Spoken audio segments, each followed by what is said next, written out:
Allowed, yes, I can. But I need to be Okay, allowed. I'm recording to the cloud. Oh, you are recording? Okay, good. Recording to the cloud. I see that. Yeah. Okay. Okay, carrying on. Bill Here. Appel, Janet Brunel, Here.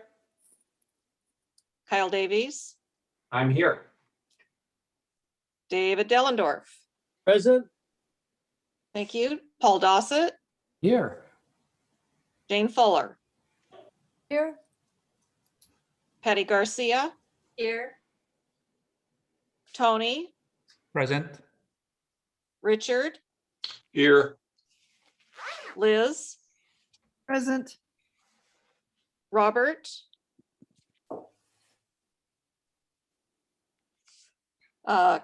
Kevin, I'm here.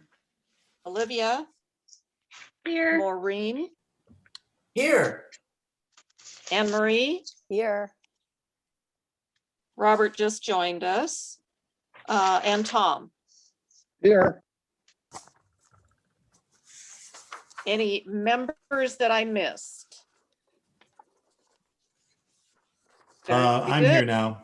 I wasn't here before, but I'm here now. Just came in. O'Connell. And that's Robert. Yes, Saw you come in. Thank you. thank you.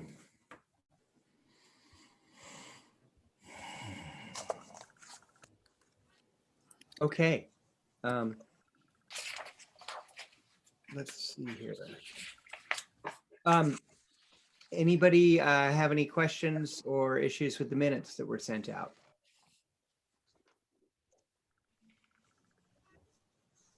I have a question. Yeah, Tom, please go ahead. Well, as luck would have it, 5 o'clock today is the local COVID appointment vaccination time. So I'm going to disappear for about 10 minutes while I try to get on around 5 o'clock. I believe some other members of our commission may be doing that too, and that is definitely a worthwhile thing. So that's okay.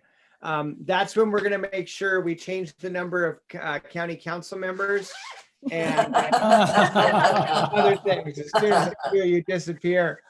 Also, Kyle Davies, thank you so much for your service. Kyle is on duty. And so if he runs away randomly, it's not because he doesn't love us. It's because he loves somebody else and is trying to save them. So with that, I would accept a motion to adopt the minutes from the February 3rd meeting. So move. Okay, and I saw Bob O'Connell mouthing but muted, but I'll call that a second. Okay, good. All right, all in favor? Aye. Okay, it passes. I didn't see, and no dissent, right? Nobody cares about the minutes that much? Okay, great. This is So- Catherine. Who made that motion? I moved it. Star. Tom made it and Bob O'Connell seconded it. Thank you. Okay. So we want to spend the bulk of this meeting on this next agenda item, which is a continuation of the last agenda, last meeting, which is really diving into the different ideas that we have on our amendments to the charter. And so I'm hoping each of you had a chance to look at the spreadsheet that Catherine put together for us. She and I spent some time, and Olivia was engaged, trying to group those into what we hope will become subcommittees. And that's next item on the agenda. But I want to bring it up now because as we're going through these, I want you to think about whether or not the subjects that we put them under make sense for you. We tried to group them into similar areas. I've also had a conversation with Randy Gaylord, as well as some other council from other counties, kind of looking at some of the ones where it may be a question of whether or not we actually have the authority as a county to do the action. And so Randy is going to take some time and go through them and look at some of those and make sure. But right now what we want to do, and I'm going to move to my spreadsheet so I have that in front of me, is start and going through these, and we're going to go from the top. And there's a bunch of new ones. A bunch of you got motivated the 11th hour and sent in more stuff. which is awesome, kind of. And so where there's new stuff, or if folks have questions about something, feel free to ask a question, or if it's a new item, please feel free to speak to your item and why it's on there. I'm not looking for, and somebody tell me if you feel different, for us to start voting on stuff per se right now. This is really an opportunity for us to spend the bulk of the next 2 hours, say about an hour and 20 minutes or so, just diving into this and having a bit of discussion about some of them, but really going through them again in a concrete manner. And then we're going to move into the discussion of the subcommittees. And by the looks of it, each of us will have to probably be on a couple subcommittees. And I anticipate many of those subcommittees are going to need to be meeting probably weekly. So our time commitment is going to start ramping up quickly. But remember, we're doing 10 years worth of good for the county, so we can sacrifice a handful of months here. Does anybody have any questions or ideas or input, or want to tell me that's a lame idea, whatever? Kevin, We'll go to Bob and then Sharon. Kevin, I sent several things in. I worked on Saturday that don't appear in this list, and I'm wondering if you saw them. I did copy them to you and to Olivia and to Catherine. One was the proposal for a county advocate for the environment, entire proposal written up so it could be stuck into the charter. The other one was the creation of a proposed preamble, and third was a system of appointments and then subsequent elections of officials, a proposal for that. And I just wanted to make sure that we did look at those things, even though they're not on this list. Yeah, and I did see those and went through them. And Catherine, I think, is it just that we were already completed with this spreadsheet when those came in, or what?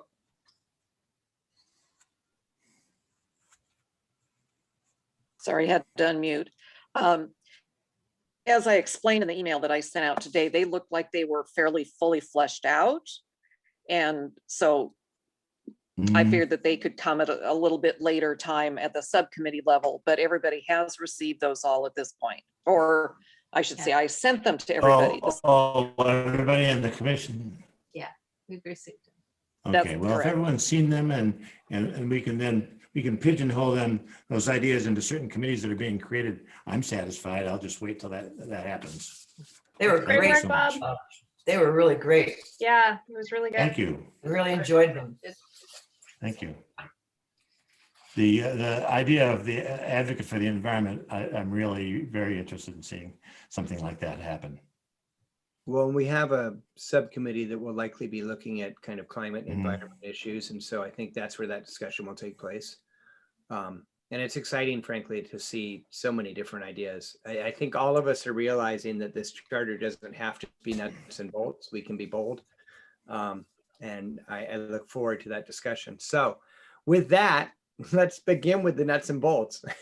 go. Oh, I'm sorry, David. And then actually, Sharon, did you have your hand up too? Sharon Abreu? No, you did not. Okay, David Dillendorf. Yeah, I'm concerned with the number of different ideas that are being floated, the subjects, a number of different subjects. I don't know realistically how many different amendments we should be thinking about putting on the ballot.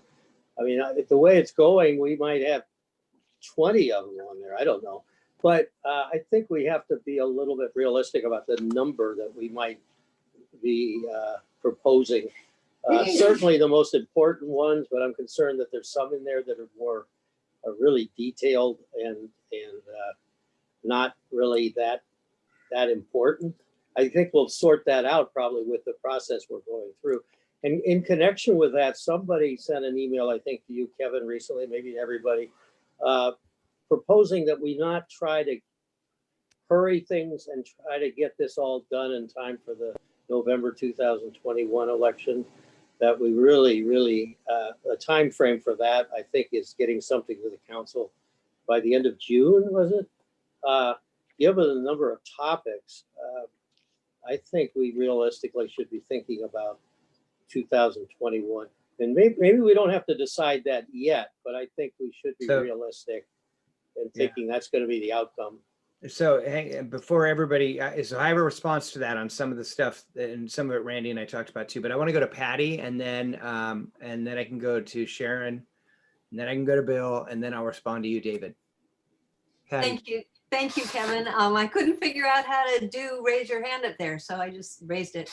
I know that we have a lot of ideas and most likely we're not going to be doing them all, but I think this is reasonable to take a look at all of them and investigate them before we decide maybe what 3, 4, 5 priorities we actually have. So it's not a waste of time to look into the work that they have in front of them, but I think realistically we can expect that they would all be up for approval by the voters.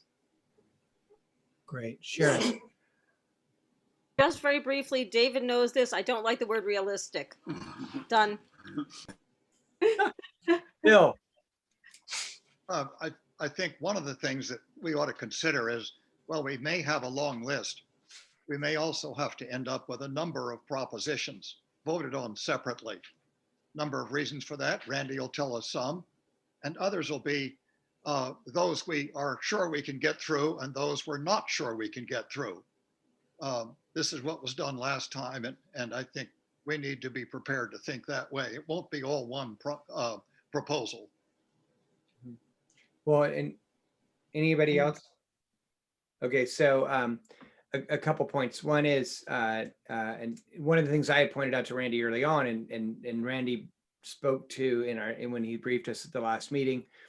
King County is the first county to have done this, but when you look at what they've done, so this November, they adopted 8 amendments to their charter. They have another 8 or 9 that they're planning on putting on the ballot for this coming up November. So that is an opportunity that we could pursue, which would be, if we come up with a number of amendments to the charter, we could consider some of them for this ballot and some of them for 2022. That said, somebody actually asked me last night, they said, well, how many amendments are you guys going to put forward? And I said, as many as are really good and really needed. And so for me, there's not a number. I would hope, David, to your point, we're going to narrow this down quite a bit and not have, we don't have a number on this, but it's got to be 35 or 40 of them.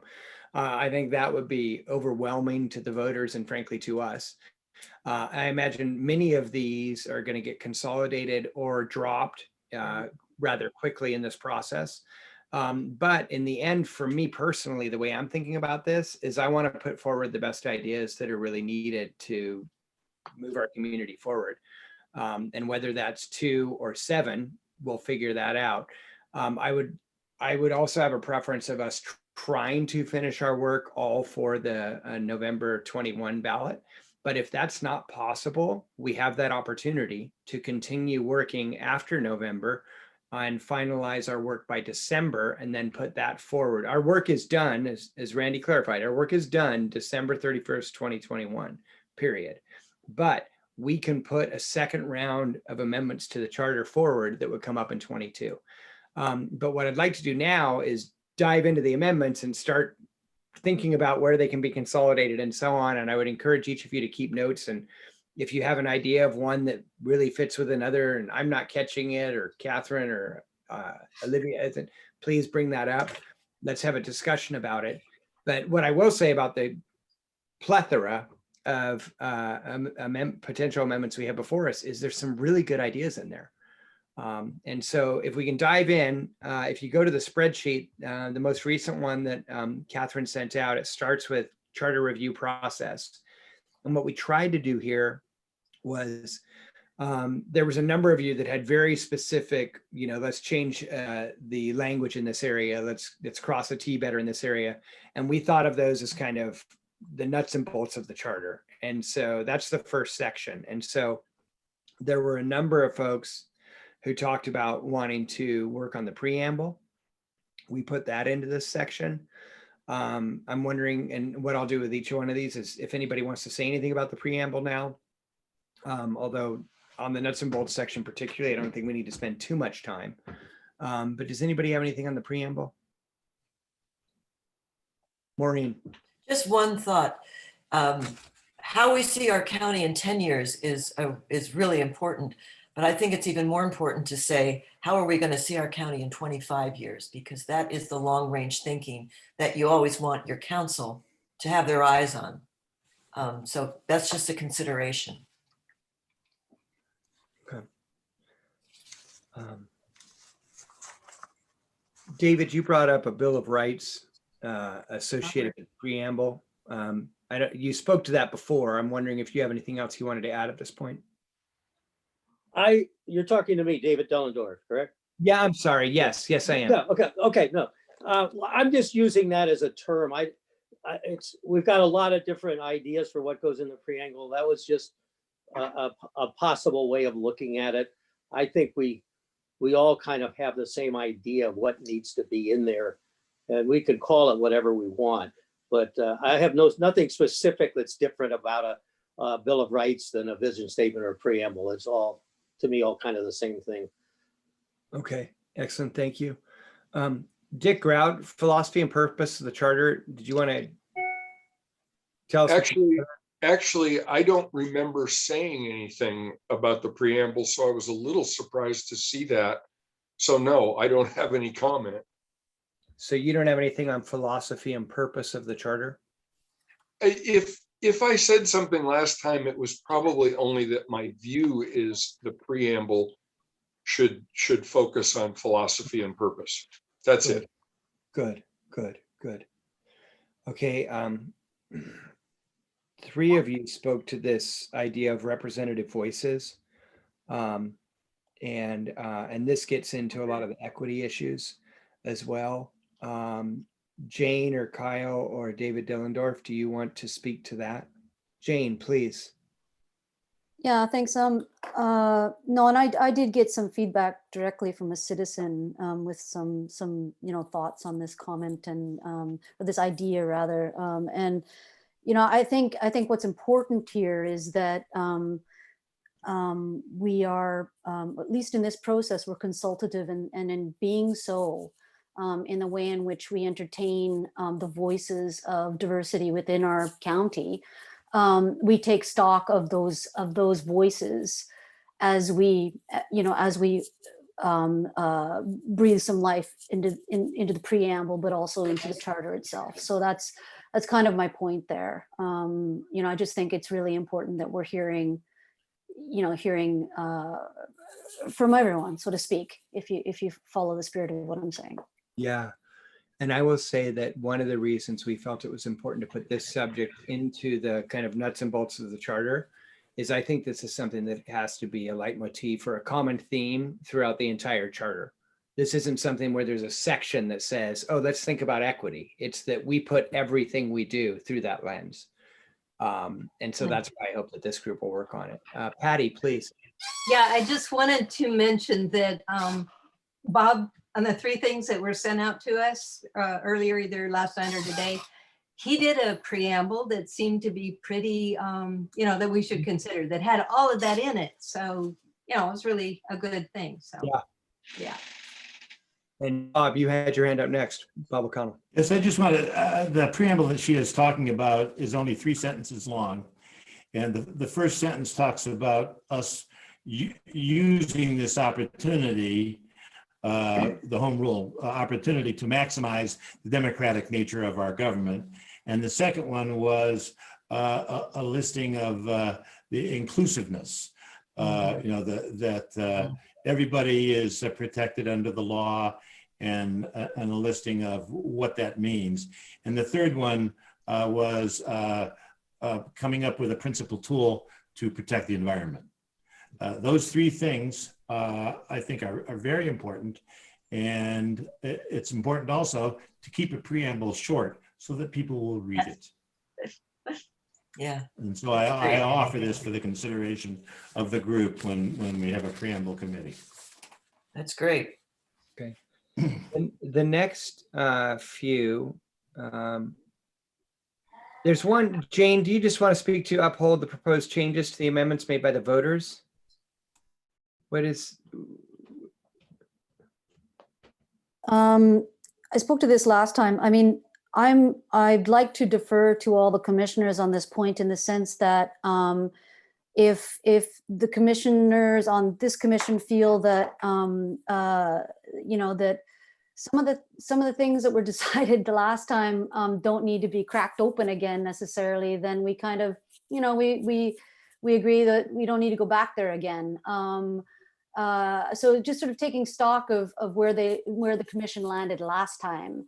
And are we comfortable with that? Are we unpacking anything again with a view to considering amendments that weren't addressed last time? So Good. I think we all have some positions on what was concluded last time, and so I think that's just going to be a part of this process. So Yep. I'm not too worried about whether it's completely reflected there, but Okay, good. So most of the next ones, I don't know if we really need to go into. I think that the subcommittee will dive into these and start to figure them out. To your point, Jane, I don't know if we're ready yet, but there are some things, like for instance, a very hot topic in the past has been the number of council members, but no one has proposed that. We do have several people who have brought up, hang on, David. Okay, go ahead. I'm just gonna, oh, damn it, I'm not the host. When you're the host, you can just mute people. No, sorry, that was my inner voice. Anyway, that is not something that's come up in this, in what everybody's written in. And so there's some things that have been very hot topics in the past that it feels like we may be able to just throw up for a vote and say, are we good with 3? Nobody's raised it, and see what happens. And so I don't know if we're there yet, but some of those big topics that have been discussed in the past, Jane, to your point, I think we can probably tick off pretty quickly. And then we may have someone like David who throws his arms in the air and says, hang on a second. So I think that'll let us know if we need to have a conversation about that. But I do think these subcommittees diving into this, again, David, to your point from earlier, I think we're going to start checking off a lot of these pretty quickly. I will say one of the things that's come up, several people have raised the idea of should the manager be appointed versus elected. So I believe that is a discussion we will have to have when for the subcommittee who's talking about the elected officials versus appointed. We will also, if we decide to change that position, we need to remember that will immediately impact the council. And so if there's an elected executive, you're going to change the scope of work for the council too. So those are sorts of things we'll have to dive into with that subcommittee as well. But with that, on the nuts and bolts, unless somebody else has something else, I think the rest of them are good for the subcommittee, and we maybe don't need to get into at this point. David. Now, it apparently didn't get in here, or maybe in a later version of the minutes that I don't have in front of me. But I do think we do not necessarily, I don't think we should at all just give carte blanche to what happened before and say, oh, it was approved by the voters, 10 years ago, therefore it's sacrosanct. I don't think that's the way we should approach it. I think we should look at any element that was discussed or proposed and approved by the voters, just like anything else that's been around for 20 or 30 years. I particularly have an issue with the 3 versus 5. I think that was probably the most important thing that was in the amendment 10 years ago. And I think it should be considered whether it's worked or not. Maybe that's what Jane was proposing, I'm not sure, but I think it has to be looked at. And I did make that point in an email, and I think there were some communications problems with Catherine, and maybe it didn't get in here. And on the subject of elected versus, so I think it should be considered. And I have a position on it, but I'm not going to get into it now. But I think somebody, and I think Jane again thought it would be a good idea to talk to some of the council members and managers about it. And I think that would be a good question to ask the council. Has it worked? So David, what have we learned? I'm going to cut you off just so we can keep moving forward. But what I will say is, and just to clarify, I was not suggesting by any means that we just rubber stamp everything that's been done in the past. Yeah. All I was saying, I was just giving one example of the number of council members doesn't seem to have been a hot topic, but that also doesn't mean we dismiss that. All I'm saying is that I think there are some things we could probably bring up, to Jane's point, that have been done in the past that we agree with. We will still discuss them briefly, but they may not require as much time as some of the other newer subjects that we're bringing up. Okay. And then on the elected of the county council, I think, or the county manager, I think we have to look at all of the positions. David, And that's yeah, another. but we're not there right now on the agenda. Okay. So when we get to that, Catherine, will you let Randy into the meeting? He's in the waiting room. I don't know. Do we want Randy in the meeting? I'm kidding. He's in the waiting room. If you could please let him in. Okay. Welcome, Randy. Okay, so David, we're gonna keep moving forward. But the next subject happens to be elected versus appointed. So maybe your comment was timely. So on this, and again, Wait, aren't there more things on the end of this list? yeah, on the nuts and bolts, there were several, but I just said a moment ago, just if folks have any of those that they want to raise right now, then we can talk about them for a minute. But when I glance through them, it seems like most of them truly are nuts and bolts and more important for that subcommittee to dive into and discuss. Yes. I'm fine with that. I'm fine with that. Just want to say there are some redundancies in this. These could be combined. So that's all. Okay. Absolutely. Absolutely. And so folks know, somebody asked me also about the subcommittees. Let me just say this quickly. If you're not on a subcommittee and they're discussing something, that subcommittee is likely to come back with a recommendation to the full commission.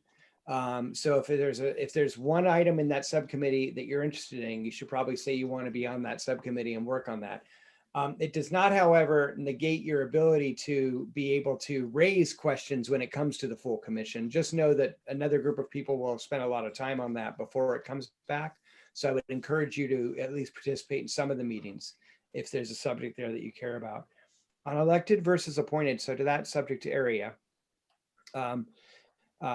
several folks have brought up the idea of looking at the treasurer, auditor, assessor, court clerk, and so on. We need to be clear that when we're talking, and the sheriff could be part of that too, that we maybe want an appointed sheriff. The judges and the prosecuting attorney are not within our scope. And so we will not be discussing those. And that will be, there will be a small list, but there will be a list of areas where we just don't have the purview to go there. And so a couple folks have brought up the prosecutor as well, and that's just not going to be something we're going into. But on the, I see a lot of nodding when we talk about the other elected officials. Does anybody want to chime in on that? Anybody? I have a quick question. So for prosecuting attorney, et cetera, that you were saying that we can't go there, does that also mean term limits are off limits? I don't know. Randy, you're on now. Can we see your face for a second? I don't think that we have the authority to deal with the prosecuting attorney on that issue. I don't believe with the Washington State Constitution then. Yeah, but Randy, could you comment on that? I know that your position through the state is mandated because you're kind of half state, half county position. But do we have the ability to address your term in office or just your election? It's not mine, but the position of the prosecuting attorney, of course, is what we're talking about. And you may recall from last week, I included in the slides one paragraph that speaks directly to this point. And it talks about the powers that can be affected through the charter process and the powers that cannot. And the one thing they talk about, and they create an exception for regarding the election of the prosecuting attorney, the judges of the Superior Court, the judges of the District Court, and the superintendent of the schools. That's in Article 11, Section 4 of the Washington Constitution. For that reason, we call those positions constitutional officers. They're called out in the Constitution, and they're protected by that language that their election cannot be affected. Now,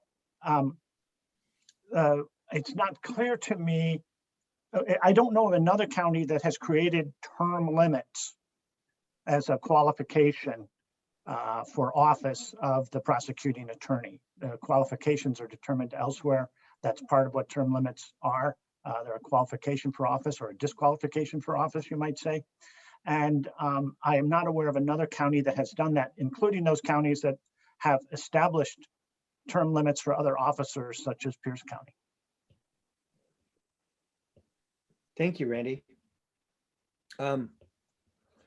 So it sounds like there's a question there that on the term limits for the prosecutor and the judges, that maybe there isn't case law. I'm sure Randy will, over the next days, maybe think about this some more.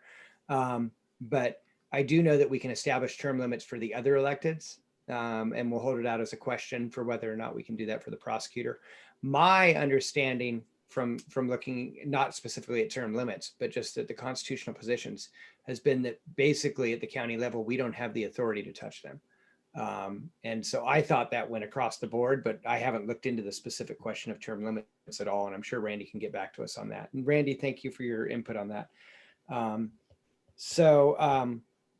Any other questions on the other electeds? I wanted to bring up quickly Paul, please. Hey, Kevin, when I was running for a county assessor, the district court judge was there every 4 years, and I don't see that in our charter. Do I assume that he's still elected or person for that position? Yes. The superior and district court judges are elected in there, and those are also mandated by the state. So we don't have the authority on those. The district court judge was elected by the county, San Juan County. District court judge. Yeah. I'm sorry. That position is still elected by the county, but it is as Randy was just explaining it is a constitutional position. So we don't have the authority to change that position. We wouldn't be able to say that's an appointed judgeship or something, or change the jurisdiction of it. But it is still elected by the San Juan County voters. I'm just saying that I don't see that in the charter now, that it's one of the elected positions in San Juan County. And it is elected. Yeah. To that. Go ahead, Randy. Yeah, I can speak to that. The judicial branch is not mentioned in the charter because the state provides for that. It is true that the district court judge is provided by resolution or ordinance of the San Juan County legislative body. But the Superior Court judge is a state officer, right? Determined under state law. The district court judge is a local officer.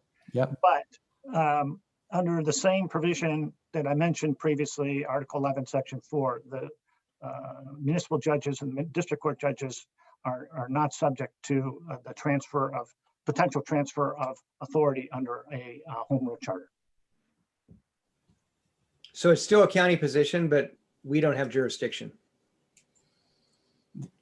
It's similar to Randy's salary is tied to the state and the county, pay half and half, and that's the same sort of thing. Like the county's going to pay half, and that amount is set. So we'll talk about that separately, but that's okay. If so, but Randy, did you have something else you needed to chime in on this? No. Okay. So the other thing, and this, Randy, you might as well stay up for a second here. There's a question with regard to minimum qualifications for the elected officials. And both Maureen C. and Dick Grout brought that up. Maureen and Dick, do you want to speak to that first, what you were saying?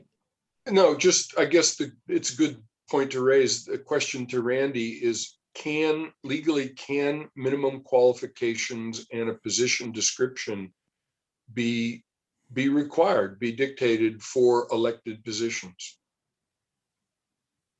I'll put that on my list of things, but I believe a charter can determine the minimum qualifications. I think that is one of those provisions that are in, I think it's in Article 11, Section 5, where it says that this does not apply to charter counties. It's one of the exceptions that gives the charter freedom to establish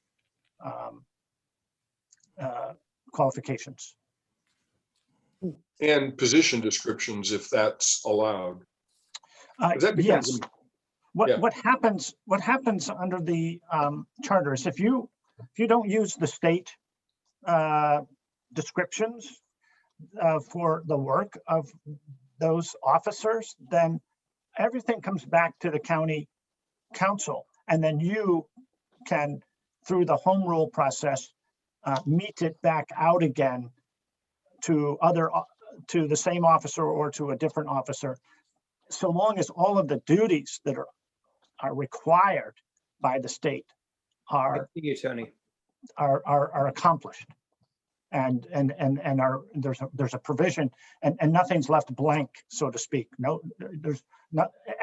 But if you do leave something blank, it comes back to the legislative body to do. You need to be aware of that. So that's the way Article 11, Section 4 is written. That's a very important point, Randy. We're going to go to Tony and then Bob O'Connell. Me. And then Maureen. Just a clarification for Dick and Maureen. What qualifications are you talking about? Legal qualifications or professional qualifications? In other words, you have to be an engineer, or if you have to be an accountant to run for the assessor, or is that what you're talking about? I'm talking about professional qualifications, because for a lot of county offices, you don't have to have any qualifications. You But get the shouldn't most votes, you're elected. Shouldn't the electorate decide that? Yeah. Yes. I guess I have a different view. Okay. We're going to go to Bob and then Maureen and then Jane. Bob, you're muted. I've considered this debate about elected versus appointed pretty closely and came up with this proposal, which some of you may have seen. It is a hybrid proposal. There are two things, it seems to me, that are direct, they're opposed to each other, but you have to consider both of them. One is responsiveness to the voter, that puts you in, and the other is this idea of being qualified, which the voter isn't necessarily can't judge the same way that other professionals could. And so my proposal has to do with a hybrid where all of these people who we think of as elected officials would be first appointed by a personnel council, which would be a group of individuals, the county council rather, and the advocate for the environment and the attorney would be the personnel council, and they would look at each one of these positions and figure out what the qualifications and requirements ought to be. And once they got those out, they would give those to the city manager. And it would be his responsibility to come up with 3 people who fit this. And it could be a nationwide search, whatever is required. Then that would come back, and this personnel council would choose and appoint those individuals for 2 years. After the first 2-year term, it's elections from then on. In other words, the public would have the opportunity to observe the performance of these individuals who have been chosen because of their expertise over that 2-year period, and then every 2 years would elect. And this is the way they do it with judicial appointments in some states. Anyway. Okay. Thank you. So Maureen. I have 2 things I wanted to just say. One is that I have a paper that is from the last commission that Ron Z had a lot to do with putting together, and it is about the qualifications of the county council. And I think it's an important one. I'd love to share it with everybody and get it off to Catherine so she can do that. It's valuable. It also was how we came about basing a salary recommendation for them. That's one. I think you'll find it interesting. There are pros and cons in this all the way on what's elected and what should be appointed. And I have concerns about the number of people that have been suggested that could be elected. Just for the commission's ideas and understanding, this business of the qualifications of the electeds, the only thing I can remember from the last time we spoke was that I believe it was Paul Dossett who said they should be 18 years of age. I think that was what started that discussion on the qualifications. So putting that aside, I've been reading a lot about the pros and cons of elected versus appointed. And I'm just going to caution everybody that an elected person is an expensive person. That costs the county a lot. It is. It is. I mean, it's space, it's staff, it's the benefit pack. It's a lot, and so that's all. Cost analysis should be done on every one that we're going to cite here. So that's all I want to say. I'll get this paper out. Please, Jane. Yeah, just an observation on the collection of points that are under elected versus appointed. There are at least 3, and it would be helpful if these were numbered, but they're the 3rd one, the 4th one, and the 11th one in these number of issues. They really belong under governance and or operations. And so we need to be really clear about, the issues that subcommittees are going to delve into. And I think what's interesting also to observe, and maybe we can touch on this in a few minutes, is there are multiple governance and operations issues under those 2 categories. And I think it's important that we ask ourselves, some of these things may need to be discussed, not in subcommittee, but as a full commission. So that's on that theme, governance and operations, we may want to consider that. 2 other points I wanted to make. One is, I talked a few times about this in the last meeting. Maureen just spoke to it in relation to the issue of elected versus appointed officials. I believe pretty strongly as a cross-cutting theme across all of our subcommittees, where appropriate and necessary, perhaps not in the preamble, but otherwise, we need to do, I believe, as commissioners, due diligence with regard to at least considering the financial implications of these ideas that we come up with. Because if we do not consider those things, we can be sure our constituents will ask us about it. And so I think we really need to be having that theme as a cross-cutting theme running across the subcommittees and indeed our broader commission work where there are financial implications for the county. The final comment I would like to ask, and it's a request, I would really appreciate if we use gender neutral language when we speak as a commission. I realize we're different generations, but, and I did go over the charter, it uses gender neutral language and that's excellent. But we're beyond the days where we talk about people being in offices who are strictly a he, etc. And so I would kindly and respectfully ask that we just be sensitive to language that we use and the notion of inclusivity, etc. Thank you.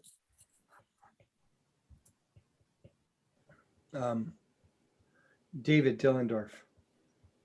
I'm going to be dropping out just like Tom Starr in a second to sign up for COVID. But I just want to say with regard to elected versus appointed, I think this is one of the most important things other than the preamble that we're going to be looking at. And this is all a great discussion, but I think a lot of it is getting too far ahead of the subcommittee that will be looking into it. Having said that, I don't know when you're going to ask for volunteers for the different committees, but since I'm going to be dropping out, I just want to throw out that that's one committee that I would like to, subcommittee I would like to volunteer for. Thank you.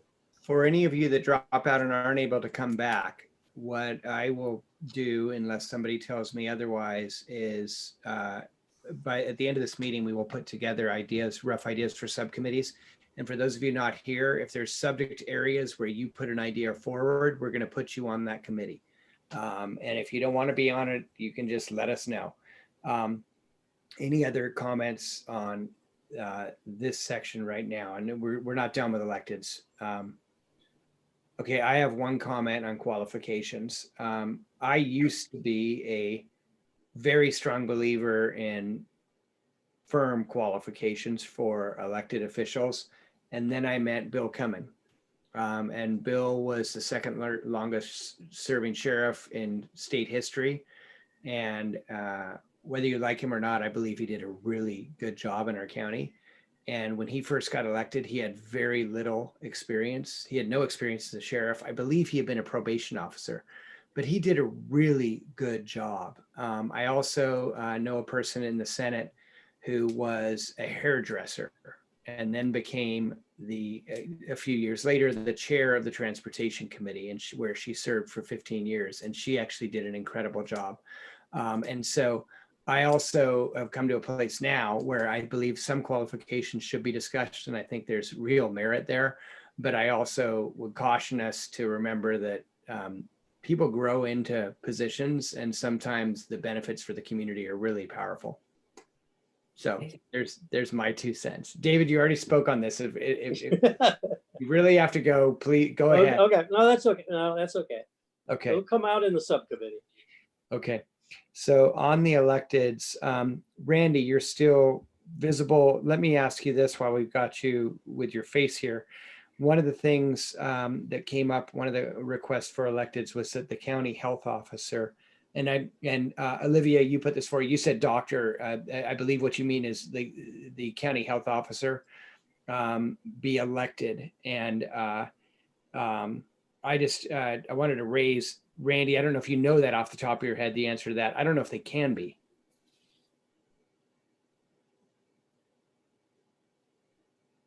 I don't know off the top of my head. The health officer is a doctor. You know, it's Dr. James from Bellingham. Yeah. It's a public health doctor. They find somebody with public health qualifications as opposed to an everyday practitioner.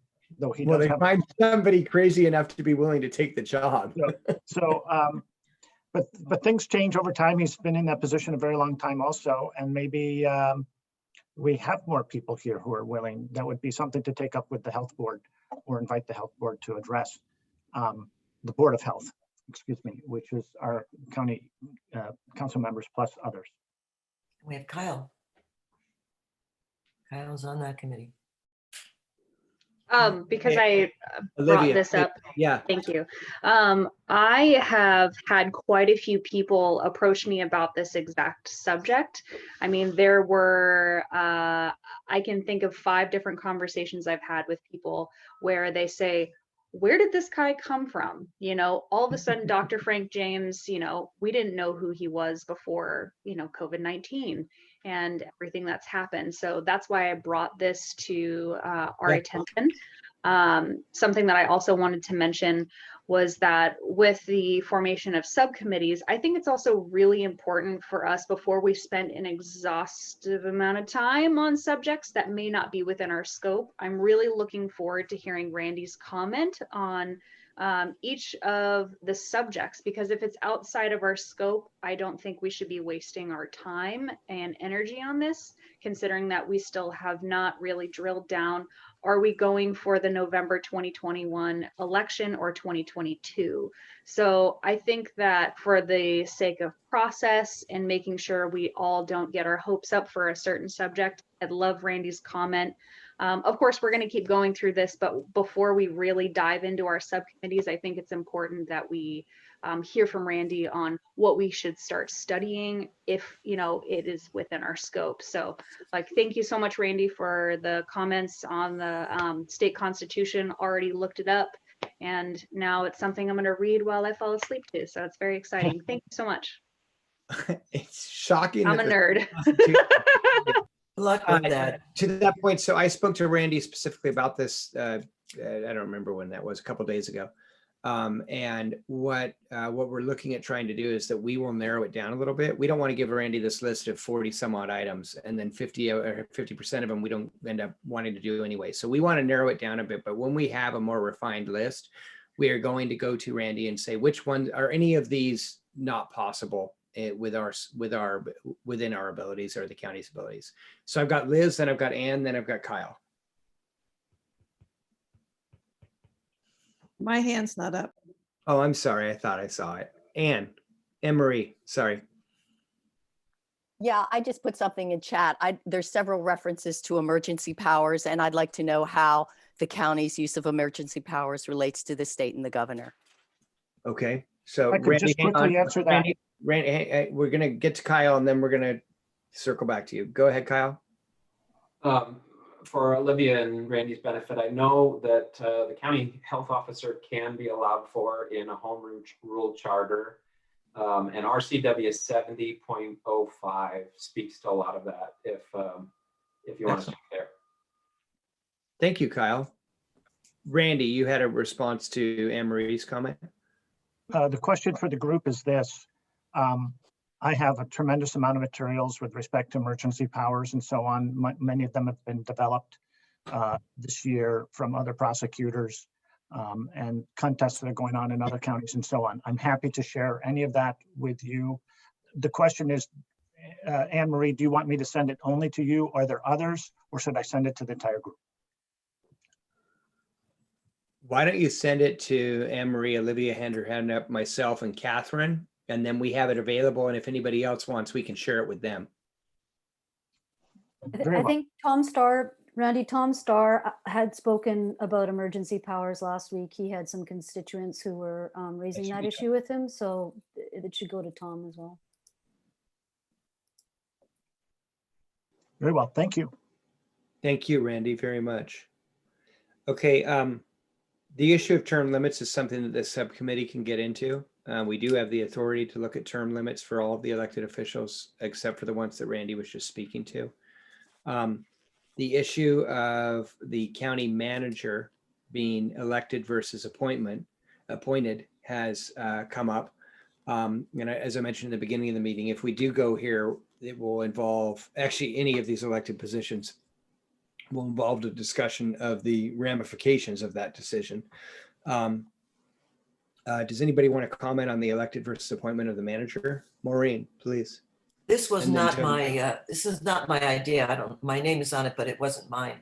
But I'm interested in talking about elected versus appointed. And it may be that we can go through several scenarios in addition to the differences between elected and appointed. And maybe we'll come to the conclusion that it isn't worth changing anything in the county. I mean, it may just come to that, and that's okay too. But we have to examine it. And that's all I'm interested in, is exploring all these possibilities. And again, there's a lot of redundancies in this list that can be combined. That's all. Tony, and then Bill, and then I have a comment. Thank you, Mr. Chair. My comment is not necessarily for elected as opposed to appointed, but to me, the current position of appointed seems to me that it's very ambiguous relationship, especially with the relationship with the county council. There are many sections in the charter that deal with some things that the manager is supposed to be doing or not doing. And I think we need to evaluate and review all of those sections. If we decide to go with elected, obviously that conversation will have to strike out a lot of these sections. And if we stay with appointed, we should be able to review these sections to make sure that that we are, aligned properly. For example, how does the manager deal with the county employees, and how does the council deal with county employees other than the manager, and so on, as an example. So I think we should just review them as they are, and if we decide to go with elected, we need to be able to strike those sections out, some of them. Thank you, Tony. Bill. Oh, thank you, Mr. Chairman. I think that it would be helpful if the members of the CRC took a look at the findings of the previous CRC. This was discussed at length, and the findings reflect the arguments for how we came out.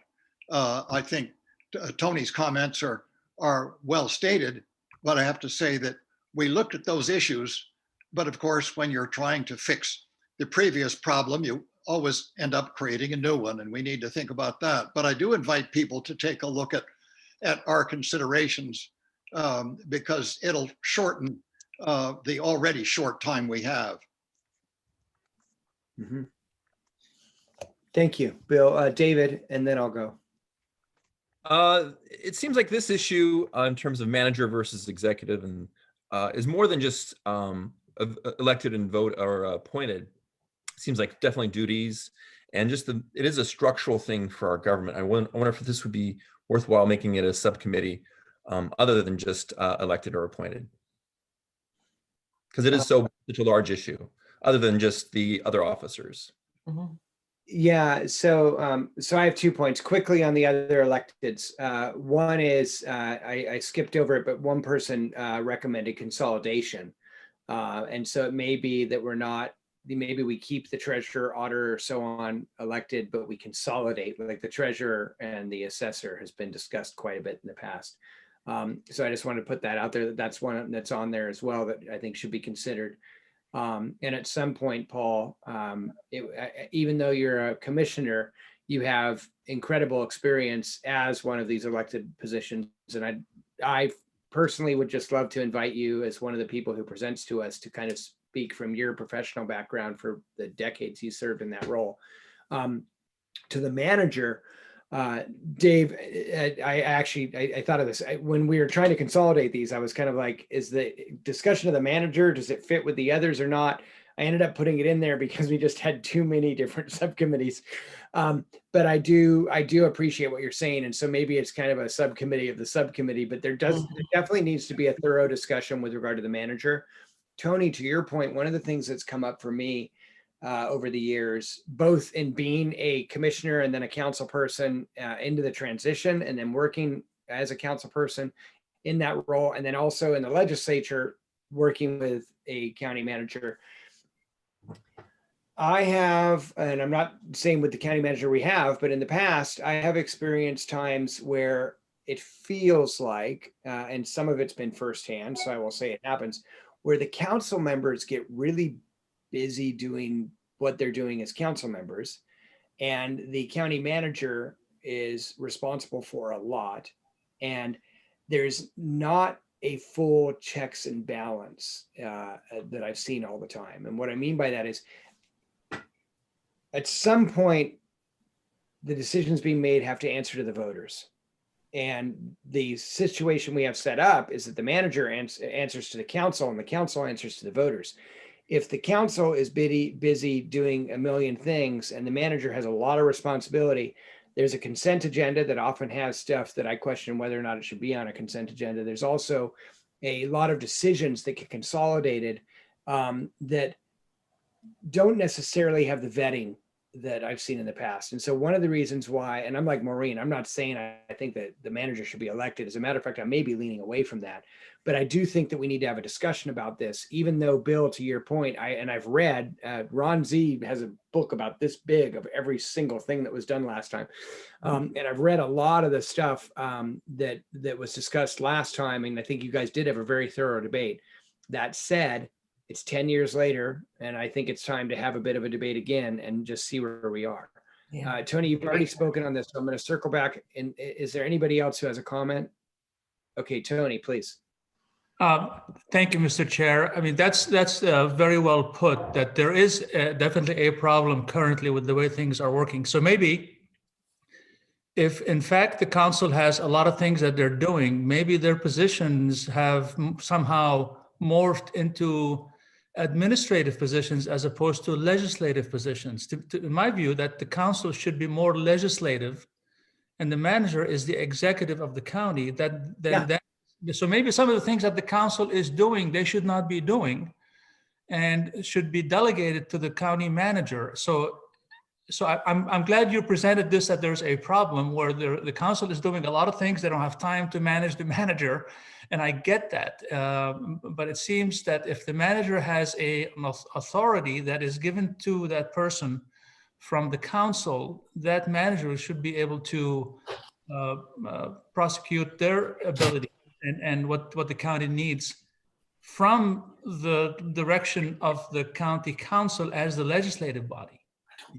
And I just want to clarify, Tony, that I'm not saying there's a problem.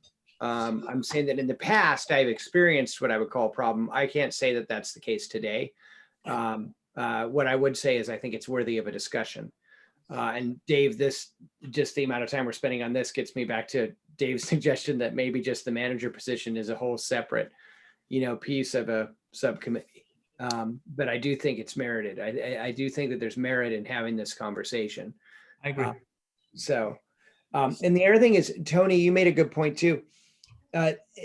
This doesn't have to be elected versus, and Dave, you made this point too, this doesn't have to be elected versus appointed. It may be that you look at the scope of work and the job description And maybe the position still stays appointed, but we change some things around in that without making it elected. And I think the legislative branch, it's very clear what their duties are, but having been one of those individuals, I will tell you that, it takes you an hour in the grocery store just to get tortillas because everybody wants to talk to you about everything. And so the job doesn't end. And then, 50 people tell you, hey, I need you to look at this. And you end up calling a department head. In the original charter, one of the things that was pushed pretty heavily for us to go to a charter form of government was that in the past, there had been county commissioners who really pushed their agenda with different departments, and there was concerns about that. I don't see that happening right now, but we want to make sure that when we think about job descriptions, we think about unintended consequences too. So I'll go to Kyle and Maureen. Mr. Chair, I'm just checking us on time. We are at 5:05. We have 55 minutes left. And I want to spend maybe another 30 minutes on this and then jump into the other things if that makes sense. But thank you for that, Kyle. Can I just say one thing? Maureen, please. Just one thing. The word that is used to describe the role of the county manager has always been the firewall, and that is the protection for the government, so that the council doesn't meddle in the other affairs. So firewall is a word to consider when we're talking about this. I think we should hold this discussion for the subcommittee. Yeah. Well, so the last thing I wanted to say on elected versus officials versus appointed is this is a really big issue that we'll be addressing, and almost everybody on our commission seems to be wanting to chime in on it one way or another. And so is this something where either it's going to be a very large subcommittee, which is okay, or do we need to check back with the commission or have this be a full commission discussion? Tony and then Olivia. I made the term I wanted to use was not legislative, was governance. That's the term. Thank you, Maureen, for making that word clearer for me. But that's what I wanted to use. I think the council should be governing as opposed to doing the actual physical. Mm-hmm. Olivia, I think you should ask who wants to be on this committee when we all get back together. Right. Olivia, did you have something to? Yeah, on this topic, I realized it hadn't been mentioned to everyone. So Kevin and I have been in email correspondence with Mike Thomas, and I think it's going to be really important for us to get the overview of where we're at currently with the county, and then for this process, for this subcommittee, whether it's the whole commission or a smaller group of people, it's going to be important to see what they think might need to change. Because if Mike has too much on his shoulders, he has an admin, sure, is that enough support? Are the commissioners, do they have too much on their plate? Like Kevin was saying, I totally understand. I'm never off the clock. It's hard sometimes when you just want to go grocery shopping. I go late usually, It can be difficult where there are other positions that we're talking about having elected versus appointed or consolidation. I think it's going to be important to hear from them, similar to what David had mentioned, where there's workloads that need to be talked about. If we consolidated certain positions, who's that really going to affect? What does that look like for their day-to-day? So on the 24th, I think Mike is going to be joining us, correct? Not the 17th, but it's going to be the 24th. We hope, yeah. And he will do 2 presentations. I've asked Mike, who's the current manager, to do one presentation on kind of County 101 to describe the org chart to us, who reports to who, what are the agencies or departments, what do they do? That's one presentation. The separate presentation will be on his position, where he gets to tell us that what it's like being the manager, what it entails, and so on. But I really felt it was important to separate those so that we have the whole county discussion and then the other. And so we're hoping to get those on for the 24th. The other thing I would say is with regard to the presentations, I think it's important those be to the entire commission and not subcommittees, so that everybody gets to hear from each elected and other experts that we bring in. Anything else on this? And then I want to move forward. Okay. So elected versus appointed. Elections, there's a few things on here. I think this could be a pretty small subcommittee, and it seems self-explanatory on what's been put forward. Does anybody have anything on elections on the 3 subject items that are there? Tony, please. Thank you, Mr. Chair. I think last meeting you suggested that maybe the county, the charter review should be countywide. Let me just, again, I don't have a position either way, but I have to just caution us as a group that it's a year's, the charter review is a year's position, and most of us are probably unknown on the other islands.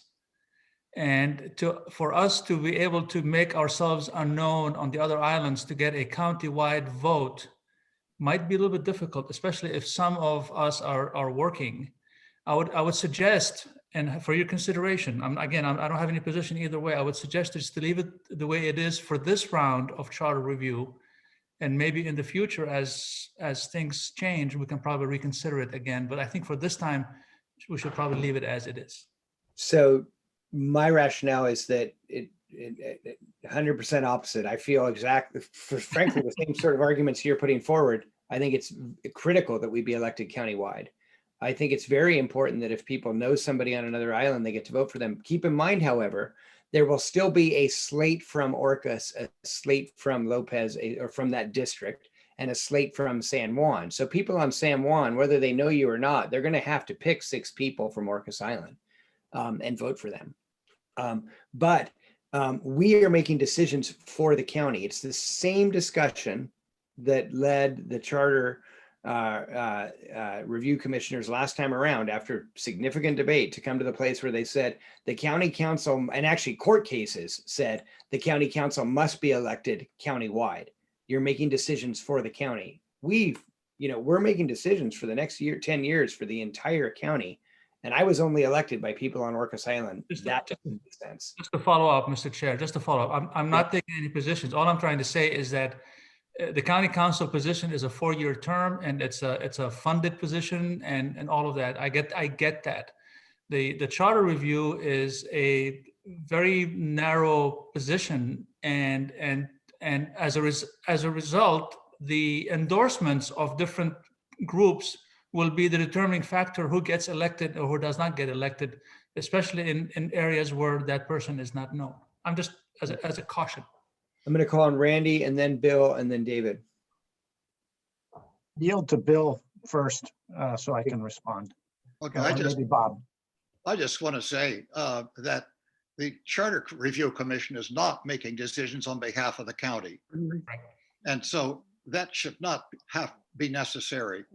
The law concerning county council is very different from as it applies to us.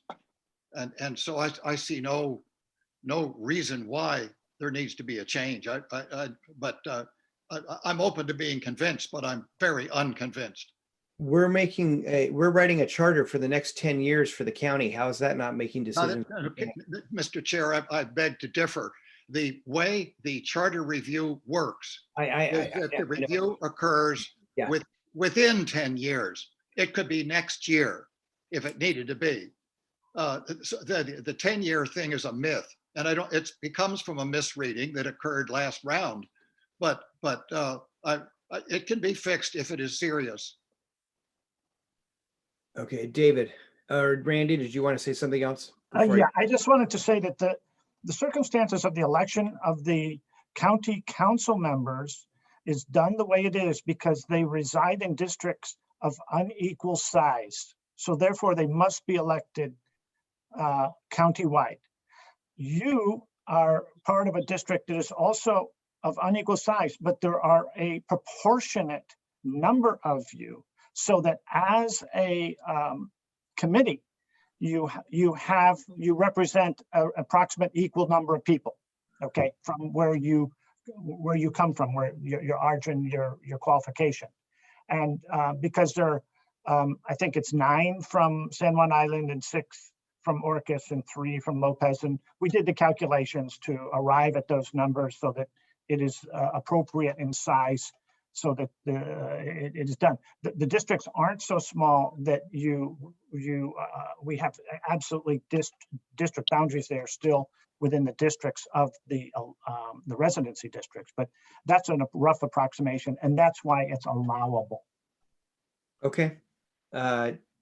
Dave Anderson. Just the concept of residency districts, it seems like it's kind of a complicated one. And it's certainly, I sense it's what the charter was originally written for, to address inequality in districting.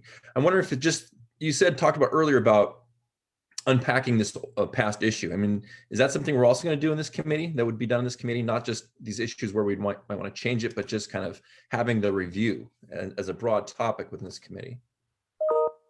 I'm not understanding your question, Dave.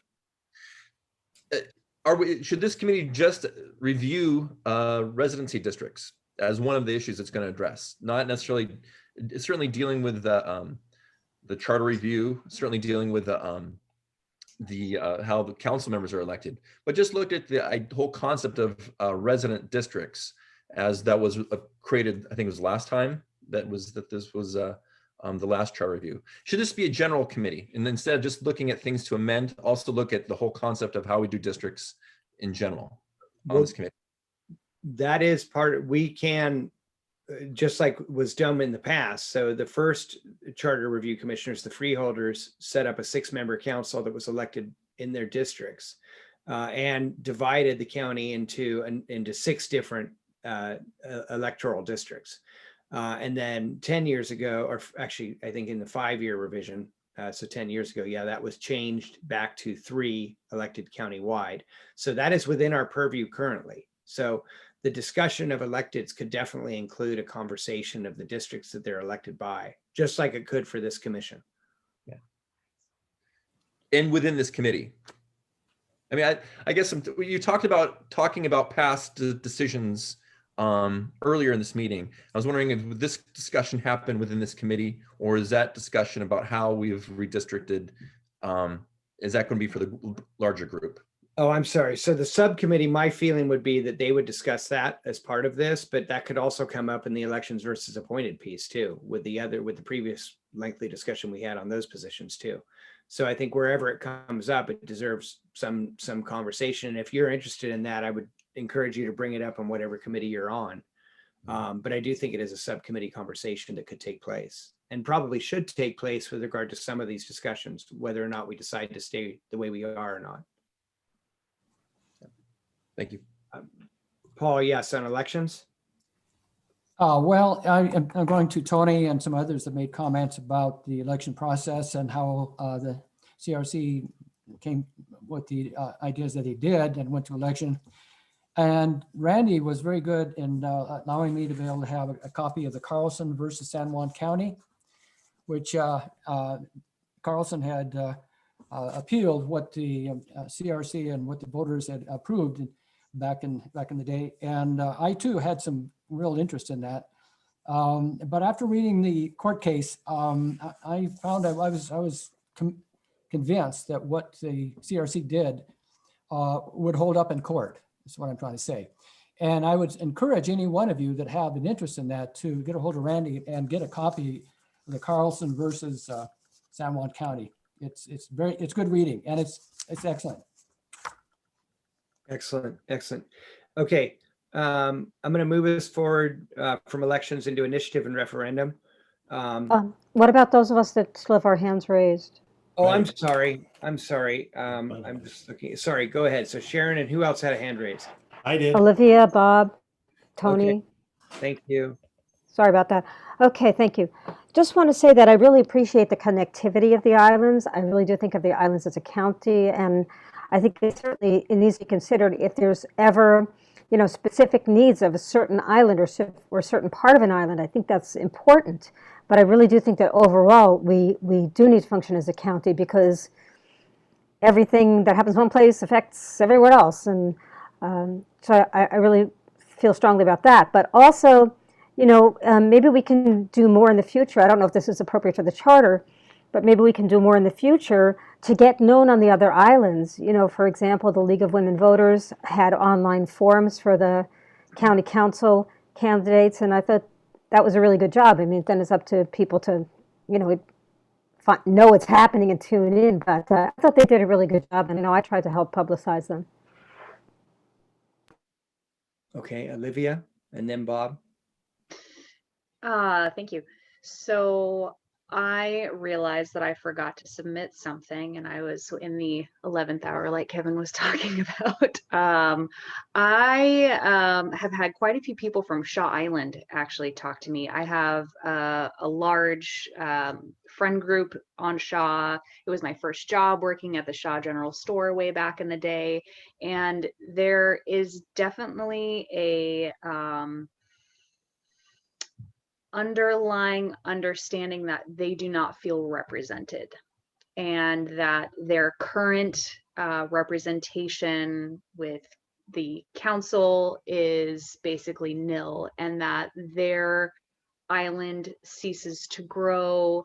And so I would really like to add that we talk about districting. I mean, no one from Shaw is here, and their community is growing, especially significantly in this last year. I don't know if you've been paying attention to the market, but houses have been selling quite quickly on Orcas. You could talk to Wally Gudgel if you wanted to, or anywhere at the Windermere office. They're speculating that their population has doubled in the last year. It has gone from about 100, yes, on Shaw. And my best friend's family runs the Shaw General Store, and the increase in volume is there. So we need to consider that that island is growing significantly, and the next 10 years, what does that look like to incorporate them more, and to think about districting. So I want to just put that out there for if we end up having a subcommittee for that. So thank you, David. Couldn't agree more with you, that we need to consider that aspect. Okay, Bob, still in elections. Wait, I just want to say that I couldn't agree more strongly with Tony and Bill and Randy, what they said about the CRC and how it gets elected. I mean, just the explanation, for instance, of the 3 and the 6 and the 9, it's just a different animal than having one person. And also the idea that as a potential candidate for this commission, I have got to go across the entire county like a candidate for the county council, which is a job that pays, it's a full-time job. And it's reasonable for those people to devote that period of time, and not so reasonable for someone from Lopez, for instance, to have to spend all that time out there and beautiful Orcas and fantastic San Juan when I want to represent the people where I live. I think that it's just such a different animal. So I've got to start moving us forward. Let me just do this. Maybe this will save us some time. Is there anybody else who wants the CRC to be elected countywide? Okay, let's kill that one. It's off the list. Done. Okay, now we move forward. Are we done with elections? So Catherine, you got that? That's no longer on the list. I guess I was the only person who felt that way. Kevin, I actually did agree with you last meeting, but if there's enough feeling that we can take it off the table, but I just felt like if it was going to go into the election subcommittee, maybe it could be discussed a little bit more there. And I'm a little concerned just in this meeting that we keep delving into so many of these topics, again, because we kind of went over them, some of them last time. But I was on board with you last time. At this point, I'd be prepared to step down from it. Yeah, I just say we kill it unless it comes up again. So I want to move us forward. Maureen did have her hand up. It's all right. I was going to say, don't kill it. Just leave it and let it be a part of this and not kill it yet. If you don't. I feel similarly, Maureen. But Kevin, can we just in terms of not litigate every single thing on this and just have a discussion of these are the points. If you want to be on this committee, this is what you'll be discussing. Is something missing? Thank you, Janet. So I was just going to say, back to Kyle's question of timing now 30 minutes ago or whatever it was, now we're down to not very much time. We've still got a lot left. So my hope was that we could get through these. And if there are issues that somebody has to raise, please raise them. But the subcommittee is going to debate them back and forth. And we've been getting caught in that rabbit hole. And I've been guilty of allowing that to happen and also contributing to it. So with that, initiative versus referendum, is there anything on that list that anybody really wants to chime in on right now?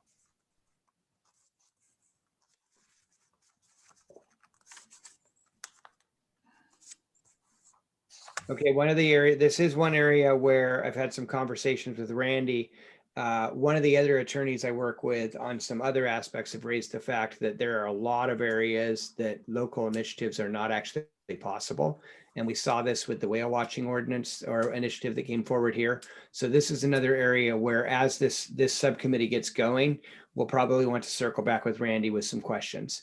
But with that, if there aren't any, in governance, there's a number of different ideas that have come up. I'm wondering if anybody has any questions on those or issues that they'd like to raise now. And again, this does not mean this is by any means the last time we can speak to these subjects as a commission. It's just that we wanted to see if there's anything that somebody wants to bring up now, particularly some of the new comments that came in since our last meeting. We're in this section too.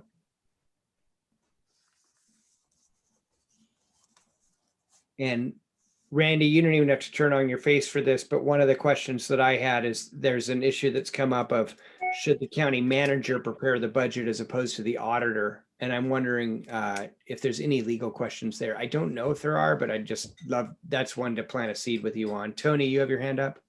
Yeah. Thank you, Mr. Chair. I think this section here is where this charter can probably put its mark on the changes that are needed. Again, going back to what I said earlier, I think we need to identify what the positions are that what is the responsibility of the county council vis-a-vis the manager of the county. And I think this should be a lengthy discussion in subcommittee. Excellent. Thank you. Okay. This also has the idea from Janet that when she spoke to it had got a lot of nods, which was bringing the role of the Visitors Bureau, those functions inside the county as a county entity. And we, when Catherine and I and Olivia were talking about the different subcommittees, we put that under governance. It may fit somewhere else, but we didn't know where to put it. So this is one where I think it's definitely an important subject that should be discussed. And like I said, when she brought it up, a lot of people nodded. And so I just want to check and make sure people are okay with the governance committee talking about that. And Janet, if you have any points on that. No. Okay.